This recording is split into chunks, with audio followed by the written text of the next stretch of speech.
খেল্লা, ঘাসি, চিপা, চৈলা, ময়ূরপঙ্খী নামগুলো বাইচের নৌকার। এরা নদীতে নেমেছিল গতির খেলায়।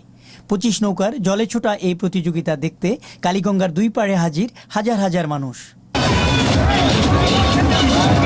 নৌকার খেলায় নৌকা নিয়ে নদীতে ভেসেছিল উৎসাহীরা। সেজেছে নানান সাজে। ঢাকঢোলের তালে নেচে গিয়ে মাতিয়ে দিয়েছে কালীগঙ্গার পাড়।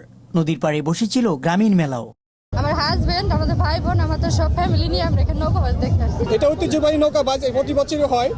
আমরা এটা প্রতি বছরই দেখতে আসি। নাতি নাত করে সবাই কিনে নেয়, ভালো লাগছে বলে আসছি আর কি। সবাই মিলে আসছে দেখার জন্য, অনেক খুশি আমরা।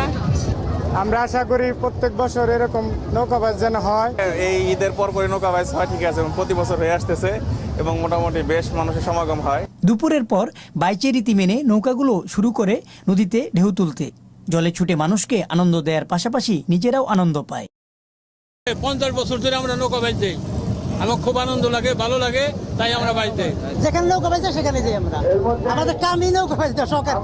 আমরা খুব আনন্দ পাই। আর আমরা প্রতি বছরই বিজয় ওই জায়গায় মোল্লাবাড়ি নৌকায় আইছি। গত বছরও বিজয় হয়েছি, এবারও ইনশাল্লাহ বিজয় হব।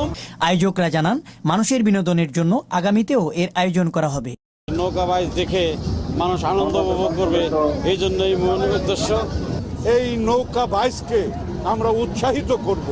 আমরা অবশ্যই তাদের পৃষ্ঠপোষকতা করব, কারণ এই গ্রাম বাংলার ঐতিহ্যকে আমরা বাঁচিয়ে রাখতে চাই। গ্রামীণ ঐতিহ্য ধরে রাখতে প্রতি বছরই বালিরটেকে অনুষ্ঠিত হয় এই প্রতিযোগিতা। পাশাপাশি কালীগঙ্গার তীর ভরে ওঠে মিলন মেলায়। মনিরুল ইসলাম মিহির, ৭১, মানিকগঞ্জ।